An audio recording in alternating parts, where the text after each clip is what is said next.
What's up, guys? Everything Fish here. And I just realized when I was looking at YouTube today that I haven't done a video in, I think, over a month, so not sure the exact date, but yeah, I figured I'd do a Fishroom update. Had a couple things change, and it's been a while since I've had a video, so here I am. Starting at the 30 tall, like always. You will notice I'm missing 2 fish in here. Don't be scared, neither of them died. So I'm missing my sailfin molly and black spot, black ear, one spot, whatever you want to call it, the Pangasius larnatii. The sailfin molly has just been being a jerk to the Akara. It just goes up and bites her for no reason.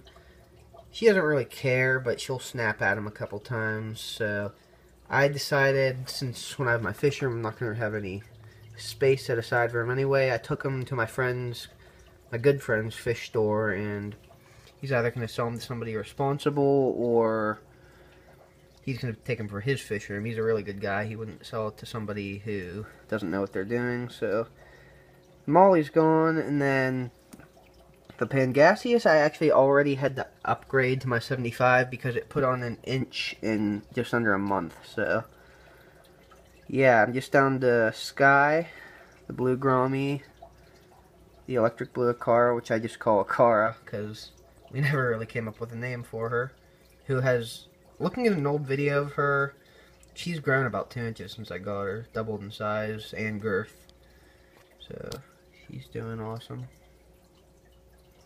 Come here, pretty girl. Yeah, I'm going to try to breed her once I have a fish room. And also still have the blue eye and Sistrus. She's doing good, and Noog is back there, just kind of chilling. He's a little bit bigger, but he doesn't come out much anymore. Like I said last video, he's about 5 inches now, though, so that's pretty good. So yeah, let's go over to the 75 gallon.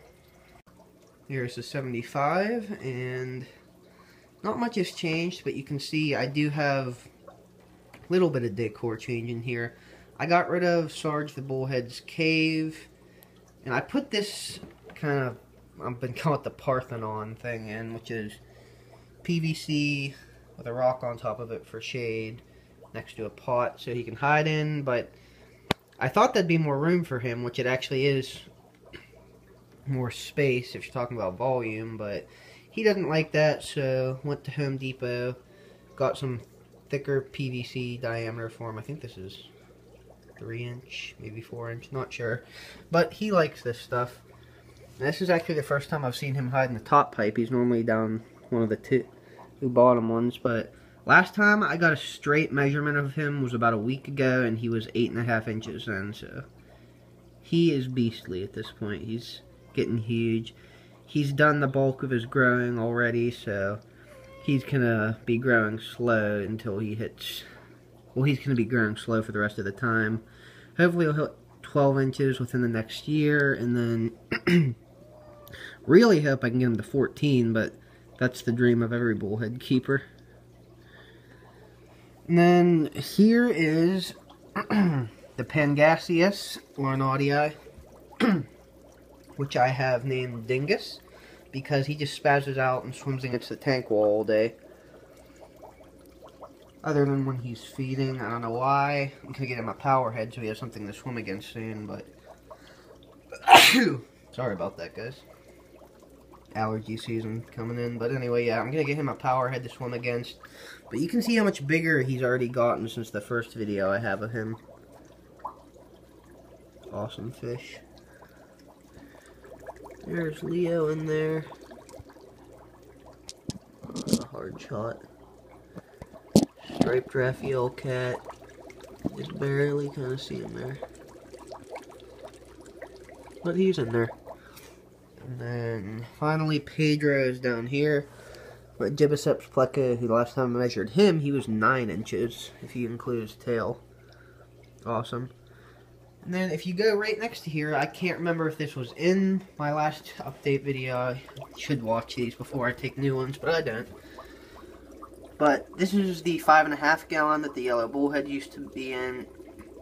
I believe the last time I took a video, I still had the Gar Rufa which has since died. It died a couple days after I got it because it jumped out 3 times by squeezing through this egg crate. And one of the times it was bone dry on the floor. I thought it was dead. I put it back in and it was alive, but it just never recovered from that. So it died about 2 days later, maybe 3. So I'm using it for a pair of my Johnny darters. I have, well, it's dark, but in there is my most passive male.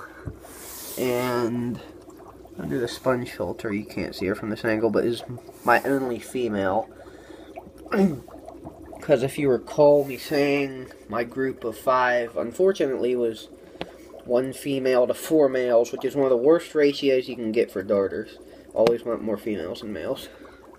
But I have them in this 5.5, and hopefully they're going to spawn for me soon. Darters are not easy to breed, guys, but Johnnies are probably the easiest of them. They're still difficult, but if you compare them to like log perch, which are extremely difficult to breed, I will try those eventually, but I want to get these guys first.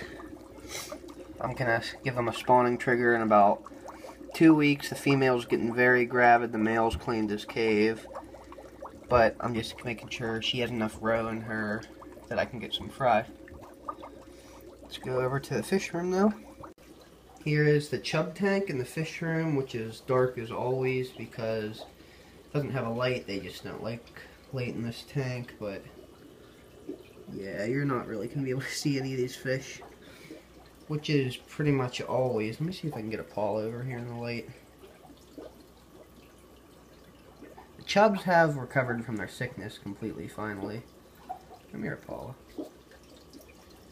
You can just barely see her face there. Or a perculum sticking out. Come here, pretty girl.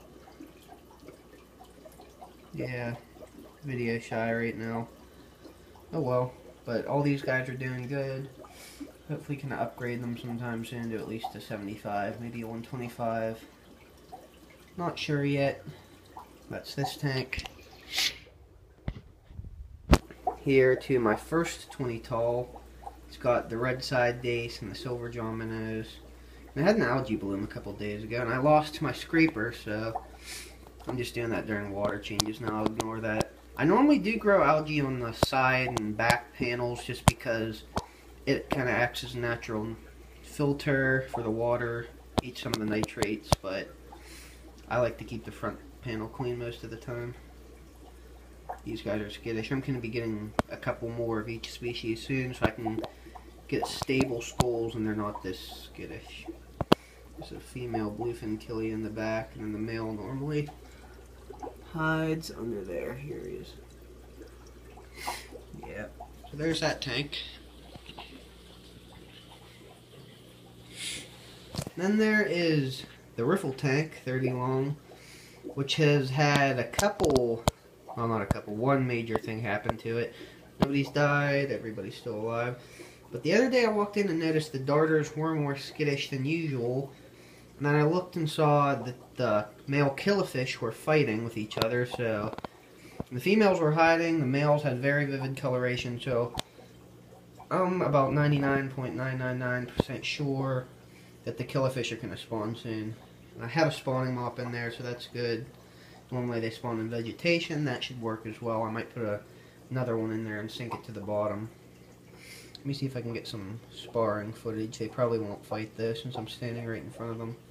That's a dominant male right in the center of my camera. Yeah, they're not going to fight on the camera. But this tank's doing good. Let you look at some of the fish. Some male rainbow over there.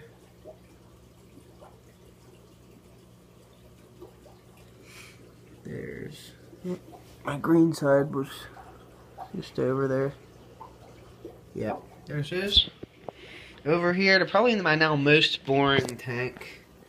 This is my other 20 tall. And since I took the Johnny darter pair out, and I also moved the mosquito fish that were in here, so now there's just 3 male Johnny darters. And as much as I love darters, guys, I will say these 3 individuals are very boring. They don't beg for food. They're very skittish. They like to hide all day. This tank just I mean, look at it. Is that a tank that you think you would want to have? I will admit that I am not happy with this at all. But pretty soon, I'm going to be going to collect some pre-spawn darters to spawn in captivity, and I'm going to move these guys probably to the other 20 tall to clear up this tank for breeding. Going to change the substrate to either sand or gravel from my local creek, because this gravel is probably the least attractive part of the tank for me. It's very rough-edged, coarse-looking. Well, it is fine, but it's small gravel is what I'm trying to say, but it's coarse-edged, and I just don't like the color of it. Originally, I just used that because that's all I had on me at the time. I got it from a friend, but... So there's that tank. Gonna be changing that up soon. Probably by the next Fishroom update, you'll see some major changes in this tank. Oh, wait. Oh, never mind. What am I saying? My cat wants to be in the video. There's a 10-gallon bin with my little yellow bullheads in it. There's a couple under the bridge, but this tank, if it wasn't lit because they're catfish, then they don't really need it. Yeah, there's some bullheads. They're doing good. They're about 3 inches now. Yeah, there's that. Let's go over to my 15-gallon. So here is the 15-gallon. Pull a chair up next to this tank. And there's this red and black swordtails. I really have a bad memory. I cannot remember if I showed these swordtails on my last Fishroom update. I don't think they were on there. I think I still had the guppies at the time, but I could be totally wrong. Either way, I have a group of 7 swordtails here. Oh yeah, I did. I remember because I was talking about how all 7 were females. Yeah, 2 of my females from that original group of 7 died, but I did replace them with 2 males, and now I have 5 females, 2 males. I'm pretty sure all the females are pregnant, but they are young, so I doubt they'll give me many fry. Either way, they're really beautiful fish, awesome to keep. Love live bears in general. Not the smartest fish, but they're pretty and they beg for food. Just let you guys watch him for a couple minutes. Or seconds, more like. And then there's Paleotis Cories all jamming under there. Whiskers is under there, the Aeneas Cory. And I got my hornwort, which I am starting to take a hold of to grow again, because the stuff in here is kind of inhibited by the silt that I just can't seem to get rid of in this tank, even though I do almost 100% water changes 2 to 3 times a week. Rinse out the sponge filter, rinse the plants. There's just this silt in this tank that is suspended in the water column, and it does not go away for some reason. Don't know why. The water is perfectly clean. It's just there. Here is the fry tank, which I now have some hornwort in as well. And I anchored some of it about a week ago, and let's just say it was about half that size and thickness. So it's grown that much already from all the guppy poop in here. Yeah, I sold a lot of my guppies to that same friend's local fish store I was telling you guys about before. Sold about 20 of them there. And I thought I only had like 10 left because they were hiding. Then I come home and see I have at least 30 or 40 left. Most of them are females, but I do have a couple males with wild type coloration in here. And that's a new colored guy. I haven't seen him before. But let me try to find one of the wild colored males.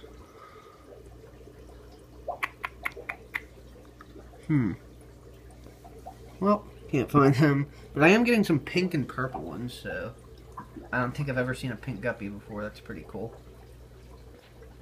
There's this tank. And now going up to my newest setup, which isn't really that big at all, so don't think I got like a 180 gallon and didn't tell you guys sooner. It's just this 2-gallon Pentagon tank made of plastic, which is where I have my mosquito fish now. Very dense, as you can see, in terms of decor.